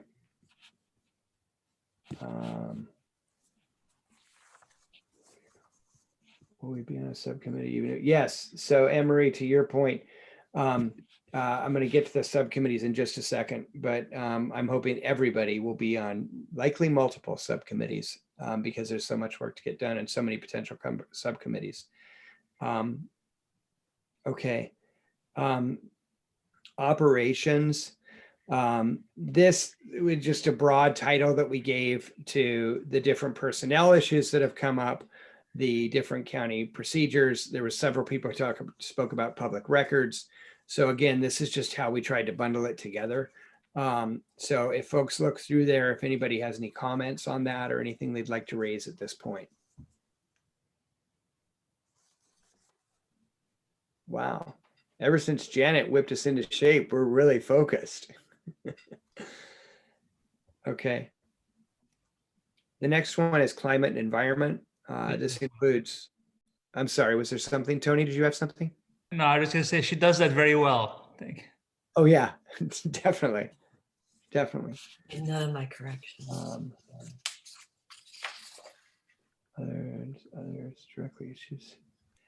Jane, I'm why don't you just say what did you put in chat? Was that from Jane? When commissioners receive documents. Okay. Okay. So under operations, everybody's okay with that as a grouping? Okay, good. Okay, next one is justice and equity. I felt that Climate. similar. Yeah, I know. I skipped climate. I'll circle back to that one. I was just going to say, just with justice and equity and climate and environment, there was a number of people with different ideas, and I felt that those should be separate full committee discussions or separate subcommittee discussions. And so I'll go back to climate, environment, justice, and equity. Does anybody want to comment on any of those? Are folks okay with that? Kyle, please. I just wanted to say really quickly, a lot of these are mine. It's a factor being kind of 11th hour, and also they're thematic mostly and fit in other places. Some are sort of bigger, sort of higher level than others. But really just a thought kind of thematically with the acknowledgement of sense of place and ancestral land acknowledgement that the county does sort of tepidly already. So I would welcome any offline questions about that if people have them. Okay. And again, particularly with justice and equity, and I think you could say the same with climate, but for me, I'm seeing this as a lens that everything we do goes through, whether it's gender equity or equality, racial justice. These are issues that need to be a common thread through every single decision that we're making. And so I went back and forth on whether this should be a subcommittee or not, but I do think that some of these are specific. So I felt that it was important to have a separate conversation, but at the same time, make sure that all of us are thinking about it. Kyle, please.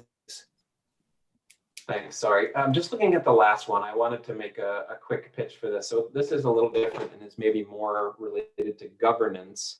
I would love to have a conversation, even in subcommittee, about the growing population of seniors and the lack. So a lot of the senior services are either private sector or nonprofit.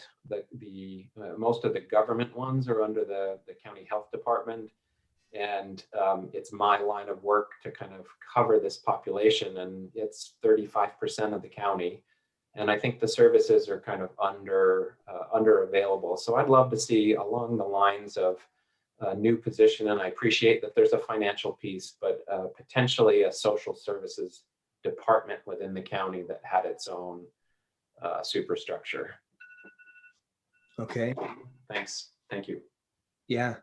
And so that would not be under justice and equity necessarily. Not that last one necessarily. Yeah. Maybe So governance. Catherine, will you jot that down and let's see which area it fits into? So circling back to climate and environment, there's a number of issues here that people have brought up, and most of them got a lot of nods when they came up. So I really felt that this too should be a separate committee. Does anybody have anything on this? Bob, please. I just want to say that I had written up a proposal to create a county advocate for the environment. Right.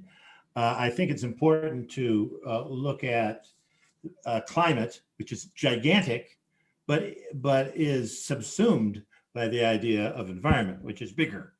Climate is a subsection, or what we do about the climate is a subsection about what we do with man's entire influence on the environment. I think that when we talk about, I talk about adding a character, an officer in here.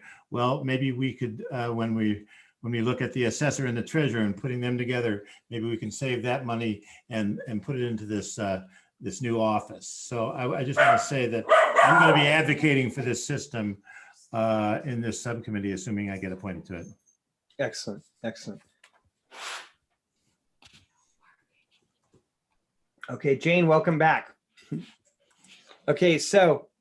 Yeah, can I just ask what you guys talked about? Because I just got dumped off at exactly the moment I was listening to Kyle sort of just speak to the few additional items. I'm sorry, I apologize. I just completely lost my bandwidth.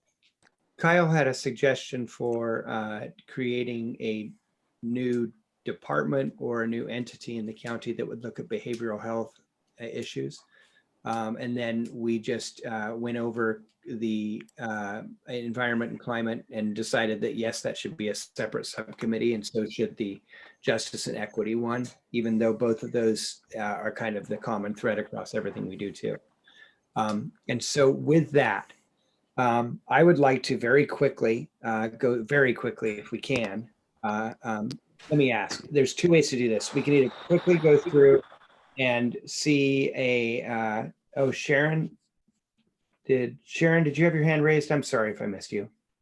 Yeah, just wanted to say that we got an amendment proposal consideration request that I don't know if we're going to get to look at it today, but I just wanted to mention we did get a request to consider an amendment, and maybe we can, I guess we probably need to wait until after we finish up with the committees, but I just wanted to mention that we did have something to consider. So, and I think it would fit into this environment climate section. Are you talking about from Ron Metcalf? I'm talking about from Alexandra Guyek. Okay. Okay. Does it need to be discussed now, or is that part of the subcommittee conversation? I think it would be part of the subcommittee conversation. Okay.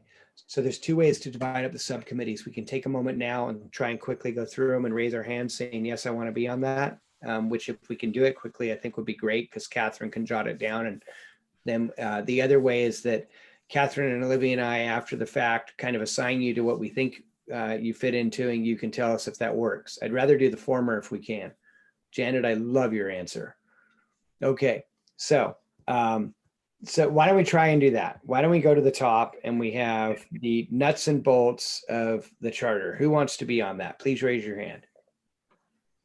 Nuts and bolts of the charter. Yeah, it's so there's the preamble, there's the kind of Bill of Rights discussion, there's the philosophy and purpose of the charter, there's that sort of stuff. So raise your hand. So we've got Anne Marie here. I'm going to go the way I'm looking at folks. I'm going to go across. So I've got Bill Apple, Kyle Davies, Bob O'Connell, Jane Fuller, Anne Marie Shanks. Anybody else on that one? Kevin? Yes? I'm a little bit concerned about if you could just, on this paper that you have, specify exactly which ones are going to be in that committee. Could you Okay. do that? Because So I'm looking at the list. The list I'm working off of is revised February 9th, 2021 at 12:20 p.m. Is that the one everybody's looking at? Yep. That's the most recent one. So I'm starting from the top. So under charter review process, you go down and tell elected and appointed, everything in there. So it's the preamble, local governance. Elected and appointed? No, that's the next. That'll be the Okay, next. thank you. Yeah. I will tell you that under charter review process, Jane Fuller, Emery Shanks, Bill Apple, David Dellendorf, Dick Grout, Kyle Davies, Paul Dossett, Liz Lafferty, Patty Garcia all had comments that you contributed to this. So let's. Under which one? The first one? The first one, charter review process. Well, I wrote a preamble. Okay, so maybe this isn't going to work, but I'm going to try. Charter review process, raise your hand last time. So who wants to be on it? We got Patty Garcia, we got Jane Fuller, we got Robert O'Connell, we got Bill Apple. Paul, did you know? And Kyle Davies. Okay. Yeah, I'm going to eliminate mine when I talk about the 10 years because that was an oversight on my part. Okay, awesome. I love eliminating things. Okay, anybody else that I didn't name your name for that subcommittee? Is this the preamble? Yes. Yes. Yeah, okay, thank you. You want to be on that? No. Okay, it's not just the preamble. It's also a lot of internal stuff within the charter. Okay. Kevin, Mr. Chair, point of order. I think we need to think about how many we can put on a subcommittee because I know you can go up safely to 8. The problem is if another member decides they want to talk to that committee, they hit 9, which is prohibited. So my thinking, Bill, on that, I'm sorry to cut you off. I just want to try and get us through this, is that let's go through and see who's on what. Okay. And then if there's issues, I'm going to circle back to people and say, hey, do you really need to be on that or so on? Long as it's considered. Yeah, no, most definitely. Thank you for raising it again, though. Okay, elected versus appointed. And right now, this will include all of the elected officials, including the county manager. Okay, so going from the top, we got Tony Gazelle, Paul Dossett, Maureen C., Bob O'Connell, Dick Grout, Anne Marie Shanks, Olivia, and David Dillendorf, and David Anderson. Anybody else? Okay, Kevin, can I interrupt for 1 second? I'm sorry. go ahead. Could I also be considered for the preamble, et cetera, committee, the charter review process? Yeah, of course. Thank you. Yeah, and I would say to any of you, if after we hang up tonight, you have an afterthought, just email Catherine and Olivia and I, and we'll fix it. Okay, This says 8. It's a total of 8, right? I don't remember I everybody. got it. Okay, I got it. So, elections. Who wants to be on elections? Jane? Anybody else? Olivia and Dave Anderson and Tony Gazelle. Mr. Chair, I have a question. Yeah, please. No questions. So I would like to be on that committee. Okay, great. We're going to put you on that committee. I think, Okay. Paul, you raised your hand as well, Paul? I did, yeah. Paul, okay, Paul's on elections as well. Yeah. Okay. Initiative and referendum. Oh, Sharon, were you on the initiative and referendum or the previous one? I'm torn. I would like to be on elections too, but I don't want to take on too many committees, so I'm torn about it. Okay, well, get back to us. Or we'll put you on elections, and if you back out, that's all right. So initiative and referendum. Thanks. Okay, Dick Grout, Dave Anderson, anybody else? Whoever's got the background noise. Somebody's got some news in the background. Thank you. Okay, so initiative and referendum, I'm sorry, put up your hand again. Anne Marie Shanks, Dave Anderson, Patty Garcia, and Dick Grout. Excellent. Okay, governance. This includes, and I am sorry, David Dellendorf, that in the beginning I had forgotten that you actually did bring up the number of council members. So that will be part of this discussion as well. Under governance, is should we have, David is suggesting 5 or some other number. So that will be under here, and the discussion of other departments and so on. Emergency powers will be under this, and so on. So this will be a pretty involved discussion under governance. We kind of made it sort of a consolidation. So who wants to be on governance? Raise your hand, please. Tony, Maureen, Sharon, Tom Starr, Dick Grout, Janet Burnell, David Dellendorf, Jane Fuller. Am I missing anybody? Kevin, I have a question. Yes, please. I don't particularly want to be on this committee, but I have drafted a provision, a proposed change to the charter that fits in this committee. Can I visit the committee, send it to them? Of course. Advocate for it and then go off because all of the without being on the above, committee. all of the above with the caveat that Bill Apple brought up earlier, which is we can't go over 9 on a subcommittee. So depending on how many were on this, we'd want to think about that, but you can definitely advocate. Right, I could just send the thing in if I can't. Yeah, no, be you there could do that too. personally. Janet, you have a question? Did Dave Anderson say he wanted to be on this committee? Dave, are you going to be on governance? No. No. Okay. Only Dave, because he's got, his idea is a substantial idea. I mean, I can be on it. Yeah, I was going to present it. I was thinking I'd present it to it, but I'm happy to be on that committee. I mean, that is a big meaty concept. And I would say I give up my space so you can be on that committee, because that's going to change a lot of governance in the entire county if we propose that. So thank you. my recommendation. Okay. So why don't we just put you on the committee and then we'll look at the numbers when we conclude. Bill. Okay, it's 8. It's 8. I'm counting, so it's 8. So Bill Apple, please. I'm going to ask the chair to check with Randy. The problem is that you've got 8, and then you have another person talking with them, and that constitutes 9. And 9 is your negative quorum. Yeah. And so I guess my only request is please check with Randy and confirm, because I discussed this with him earlier. I'm gonna, once we have all the numbers for all the committees, I want to get through this tonight. And then anybody that's close, if we have even 7, I want to start looking at who else wants to weigh in on that and so on. That's fine. I think you'll find it 7. Yeah. 7 is comfortable. 8 is still legally okay, but it gets me nervous. So we'll look at this for sure. So governance, anybody else? Dave Anderson, we're putting you on governance unless you want to back off. And then we'll see where we are. Anybody else on governance? Good, because we don't really have the room. Okay. Operations. This is another kind of consolidation of a number of different pieces. You're looking at it in here, but it's includes some of the diversity and equity such as in here as well from Sharon or Bruce's point, although maybe that should be actually under justice and equity in the bottom. So we'll move that down. But it includes the county ombudsman, it includes personnel issues and so on. So under operations, who would like to be on this one? Okay, I've got Paul Dossett, Maureen C., Kyle Davies, anyone else? Would that also include the creation of a position of a climate person for the county? No, that's going to be under climate and environment, which will be a separate subcommittee. Okay.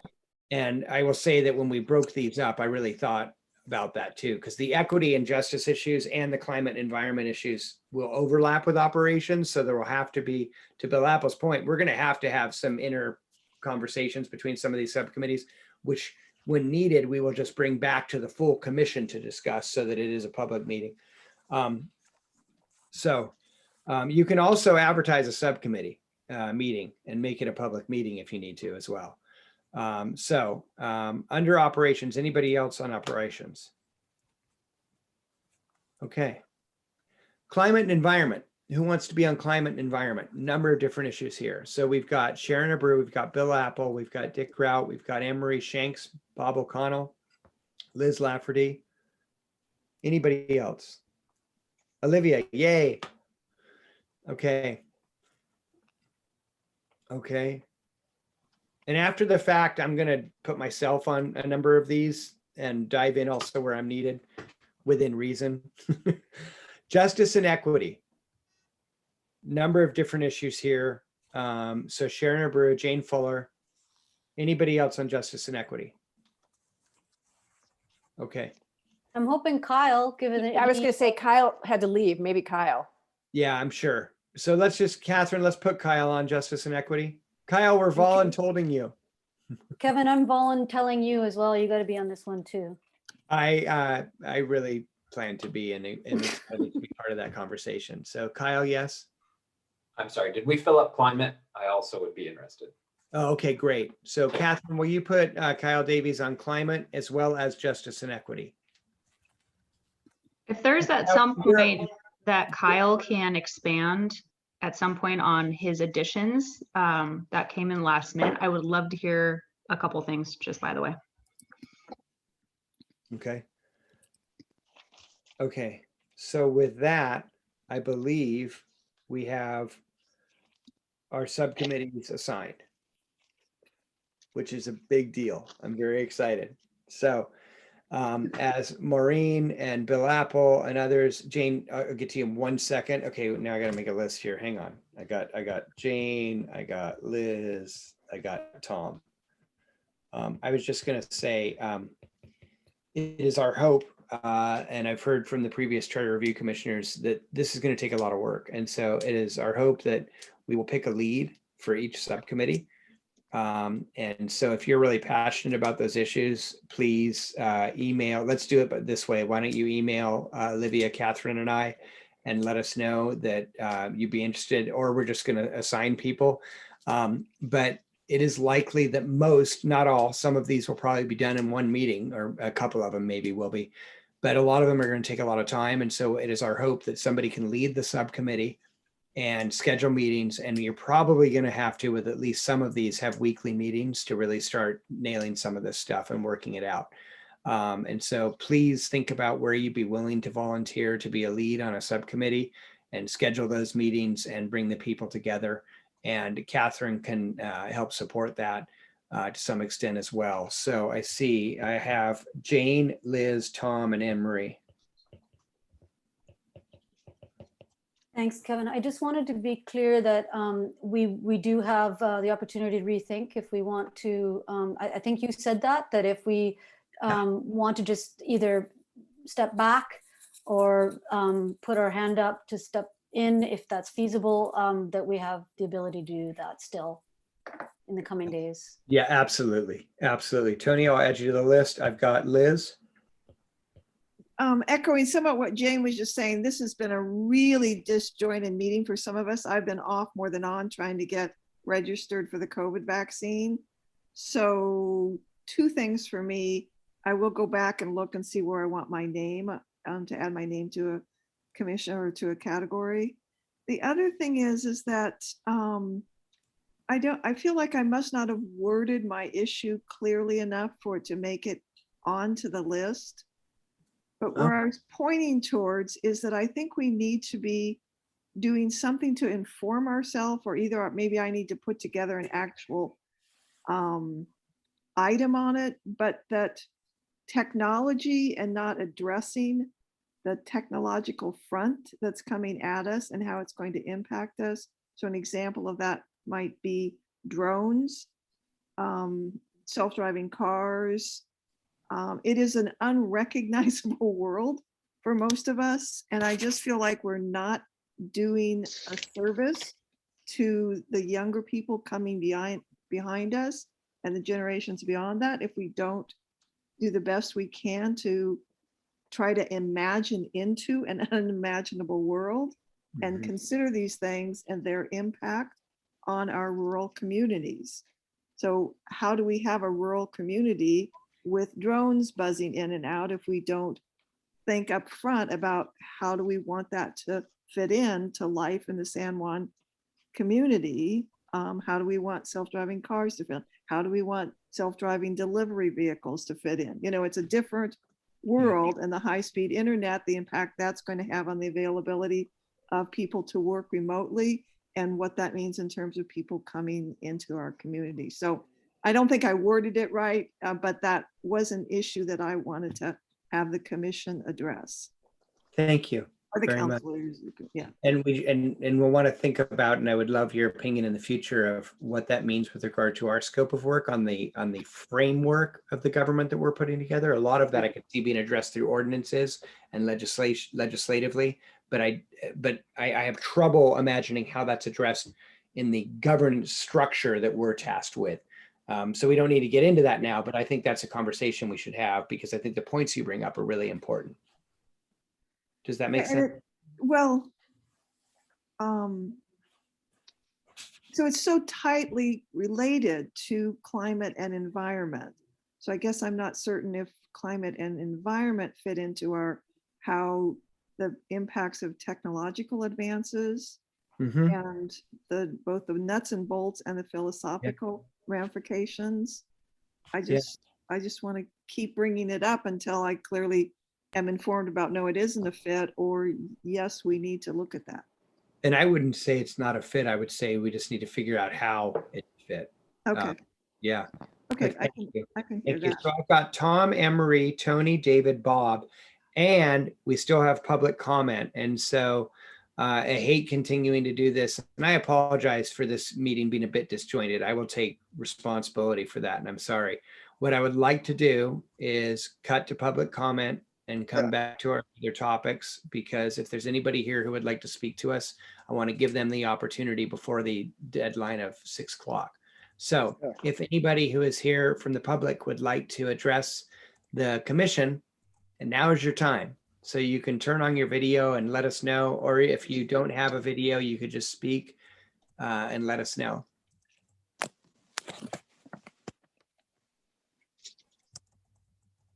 There she is. Alexandra. Thank you. I just wanted to say that the amendment proposal that I sent in affects governance primarily, even though it also would affect climate change. So I'll send it to whoever's on that subcommittee for consideration. Okay, wonderful. And thank you very much. And I think it could possibly be discussed in both, actually. So okay. Yeah. Thank yeah. you. Kyle, did you have a question for Alexander? Can we just continue to make sure that folks identify themselves and from where? Oh, thank you so much for that. Yeah, could you just say your name and where you're from? Sorry. Sorry, Alexandra Gayak, Orcas Island. Okay. Thank you, Kyle, for that reminder. Anybody else from the public care to speak this evening? Well, thank you for being here this evening and putting up with us. Okay, we will go back to the agenda and close public comment. So I had Tom, and I just want to remind folks, we've still got a couple other quick items that we want to discuss. So we want to be brief on these comments. So Tom, and then Anne Marie, and then Tony, and then David, and then Bob. Thank you, Kevin. You know, I was away getting my COVID appointment when you laid down the ground rules for how many committees we can be on and that sort of thing. So can we pick as many as we want? Yes, and I would actually encourage each of you to be on more than one because we definitely need it. And so what we're going to do is we will send out a list to the full commission of what has been proposed tonight. And by no means should you consider that a final. If there's one you don't want to be on, let us know. If there's one you want to be on, let us know. And then we'll develop the final list from that. So we'll consider tonight a draft. Well, I can name 3 of them right now, if you want me to.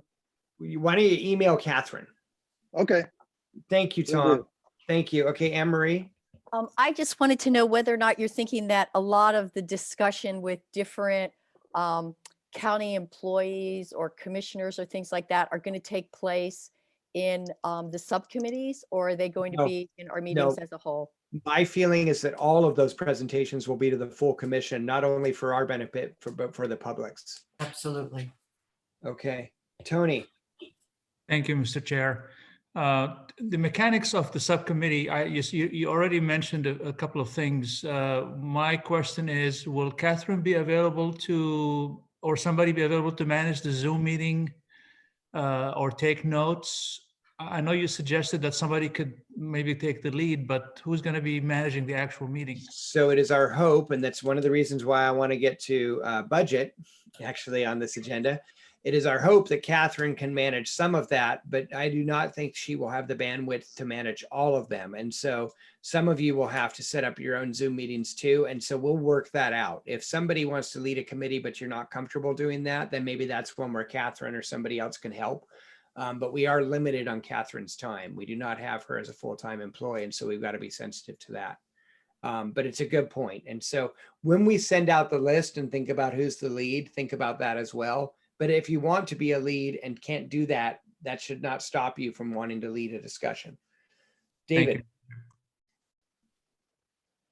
David, you're muted. Can I request that someone put together a bullet point summary of each sub-issue that each of the subcommittees will be looking into? This long document that we have has a lot of repetition. It has a lot of editorial comments. It overlaps. So I think it would be helpful to each subcommittee to have just bullet points, 4 or 5 words. David, would you like to take that on and do that for all of us? Definitely not. Thank you for asking, though. Bob. I'm next. Okay. I just wanted to hook up with what Liz was saying, I think, and just tell everybody that I'm getting a lot of people coming to me and talking to me, being concerned about growth in the county. And do we need to look at anything about our county's growth? And it is I think it's a much huger issue than we have even begun to look at here so far. So is that something we just skipped over, or is that something that the charter can't become involved in, or what do people think about the issue of growth in the county? I think all of us are paying attention to that very closely. Anybody in San Juan County probably is. Again, we need to be careful about what our role is. And so we're not developing a new comprehensive plan. We're not doing sub-area plans. We're not doing ordinances. we are creating the platform that I hope will allow really good ideas to come from. And so what I would encourage you, Bob, to think about, maybe back up, like what are the laws or policies that you would love to see in place that would address growth? Right. And what entity would make those happen? And then backing up from that is our role, because our role is to create the entity that will allow good ideas to foster, right? That makes sense. But we're not going to create the ordinances. So if you're interested in that, you want to be on the Climate and Environment Committee, because that's where we will be discussing those sorts of issues. Yeah, I've already got my name in there. Maybe it'll creep in there. Yeah, but we just need to remember what our role is, which is not to create the policies or the ordinances. We got Paul, and then I got Bill. Thank you. I've had a few people that contacted me on chat that were interested in the court case that occurred in 2014, challenging the 2012 election to change the election process in San Juan County. And I'll say it again, it was Carlson versus San Juan County. And I got that from Randy Gaylord, and I'm sure he would happy to give you a copy of that via email. Randy, you're still on. Randy, you're still on. Could you send that to Catherine to make available to anybody who requests it instead of And Jane Fuller as well. Yeah, I'm just saying, send it to, if Randy sends it to Catherine, then we can manage everybody who wants it. There you go. So that Randy doesn't have to send it to 10 people or something. Yep. Good idea. Okay, so Bill. We can propose ordinances also. They're not charter issues, but I believe it's in the charter that if matters come up that need to be attended to as a result of our review, we can suggest to the county council that they consider an ordinance on the following subject or dealing with the following thing. Oh, I actually was not aware of that, Bill. I missed that. So thank you for that. We'll look into that. So I want to try and cut us off on this because we've got a couple other things that are important and it's 6:01. So can I move us forward? No. Okay, thank you very much. So frequency and timing of town hall meetings. We've got our regular meetings scheduled for Wednesdays. We're going to have subcommittee meetings, hopefully weekly. The town halls, I had a good suggestion from Maureen and then had some conversations with some others. We're thinking that we would have our first, probably 2 town halls, just so that we have, if somebody can't make the first one, they can maybe make the second one, probably the second week of March. And it might be that we do them on weekends. So maybe second and third week of March. On Saturdays is what I would like to suggest. Does anybody have a concern with that or any issue with that? Okay, so I will start moving on, trying to put those together with Catherine and Olivia and may enlist some of you also to help.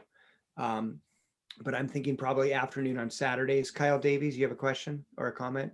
A quick pitch. I appreciate all the work on the subcommittees and the topics. I think this is our intention. I love the idea of a really organic process for the public to be able to bring issues and talk. And I'm just hoping that we don't preload it with the body of work that we want, if that makes sense. So when we first brought this up, I threw out an idea and it goes along, Kyle, with what you're saying. My thinking is that we don't load up the meetings at all. There is a very brief presentation on what the Charter Review Commission is and what the charter is. And then we say, what are your ideas? And Maureen and I had this conversation today. I've heard half of you have told me we have to have the town hall meetings early so they can inform our agenda. And then half of you have told me we need to develop more of our priorities and then present that to the public. I'm leaning toward the former, which is, yes, we're already starting to come up with our own ideas, but we need to recognize we're going to have some town halls and probably get some new ideas, and those are going to have to inform our work. Liz. I just want to say I have a conflict with the third weekend in March. I'm not available all weekend.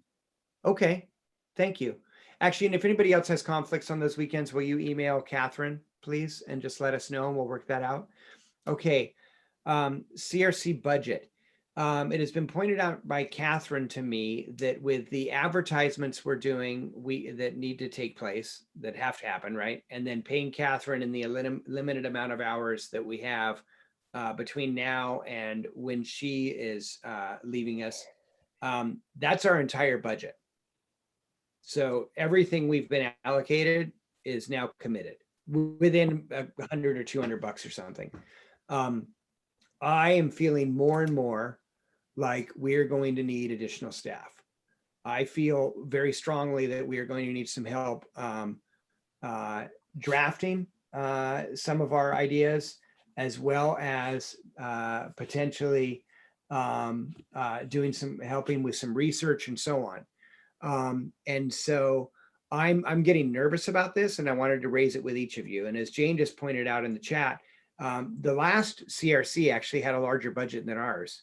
They got 10,000, and I believe times have changed in the county in the last 10 years. And just with inflation and the amount where we need to pay people and so on has also gone up. It is shocking to me that we received less, even just to begin with. And so I just wanted to raise that as I'm starting to look at our budget and our needs and our time commitments, it is becoming more and more clear to me that we're going to need additional staff support. And I wanted to raise this with you, and also raise, and thank you, Catherine, for pointing it out. I raised this question with Catherine kind of about her timing, and she said, you do realize that if we extrapolate our current expenditures, we're already out of money. So I wanted to raise that with each of you. I'm not asking for necessarily actions tonight. I wanted to raise it and say that this is something that we're going to have to consider. And if we do need additional staff, it's going to take us going back to the county council and raising the issue. So I saw Tony and then Maureen. Mr. Chair, thank you. I think it's really, if it's okay with everybody else, it would seem that the chair and the vice chair can actually do what they need to do to get this budget done without having a major discussion on our end. I'm raising it because I want to make sure that everybody's aware of kind of where we are and what my thinking was. And I want to make sure I'm not some radical fringe. Do you need a motion to that effect, Kevin? I was just gonna give you one. Okay. Go ahead, Maureen. Okay, so I'd like to make a motion to support this, and I move to authorize the chair and the vice chair to go to the county council and request an additional amount of money. I'm guessing around 5,000 to 7,000, maybe 7. Is that appropriate, Kevin? Additional. I think it would seem reasonable. I want to talk about yes, 7 should be. Let's just make that motion and let's see what happens. I second. Thank you. Any other discussion? Tom Starr. Yeah, and you've been doing some figuring in your head. How many months out are you figuring in your head? This was for now in June. I was not thinking about if we go a full year. So, and it'll never work if we do. And ballpark numbers, I think 7 is probably reasonable. I'm trying to think of who we could attract to come in for a flat fee, who's going to, kill themselves over the last couple months of our work, and what you can get to attract them, and then work jointly with Catherine. So 7 feels like it should work. And so you have some kind of a penciled budget that you could present to the council? In my head, but yes, I can put it together quickly. Okay. And that is early on. I had a really good conversation with Mike Thomas and Jamie Stevens, and I raised the issue of budget. And Jamie said, come back with a specific. He said, "Do you have a budget?" And I said, "Not now." I said, I said, "I'm starting to forecast that we may have issues." And I said, "But I want to get further into this." And now I'm further into it, and I'm feeling like it's an issue. So I think the next step will be for Olivia and Catherine and I to develop a budget request and then go to the county council. Thank you. Support it. I've got Jane and then Olivia and then Maureen again. No, it's okay. I withdraw. Go ahead. Okay, Jane. Yeah, just a quick point, and I'm not sure how others feel about this. I do wonder, particularly on issues like the environment, for example, and climate change. And I mean, we have some exceptionally bright individuals on Lopez who do a tremendous amount of sort of hard intellectual work on some of these issues in a very voluntary capacity. And I do wonder to some extent, I mean, of course, keeping in mind issues of, conflict of interest or whatever, but, might it be that we've got some of the people who live in our county who want to provide some assistance in terms of actual drafting that. It's just a suggestion, if people want to offer some in-kind, I don't know, in-kind support, but. I think there's definitely a potential for that. And I've actually had a conversation last week with somebody on the environmental side who was saying that they would be willing to help us think through some ideas. They did not want to help draft and they didn't want to necessarily get deep into the research. But I do think your point is very well made. Olivia. Something to also consider for our budget is that we have opted into utilizing Zoom. The purchase of the type of account that we had to use was $200 with an additional $40 per month. That is $680. So if we choose to do an entire year. So just to think about how there's the expense of an admin, but also we opted in as the charter to use Zoom, which I have no regrets. This has been great. So just to think about our overall budget, that is something that is on the table as well. Okay. We're still under discussion. Go ahead, Bob. I just wondered from Olivia, does that include all of the Zoom that we're going to need for the various committees? Yes, that can be the same login Okay. information as long as they're not going at the same time. You can utilize that, and we can also utilize it for our town halls. There's the capacity of up to 300 people. If we have that many participants, that will be very exciting. But if we need to expand where we need to purchase more availability, that's also an option as well. Okay, David Dellendorf, and then I'd like to call the question. This is a comment to what Maureen has proposed in terms of a motion. I agree with Tom Starr. You can't go to the county council and just say, please give us $7,000. I think we need to start with a budget and then authorize Kevin to go to the county council with it. And so I don't know. I'm fine with giving Kevin the discretion to develop the budget, but we should have that budget. And if we want to have him come to us for approval, that's another matter. I'm not necessarily proposing that. Thank you.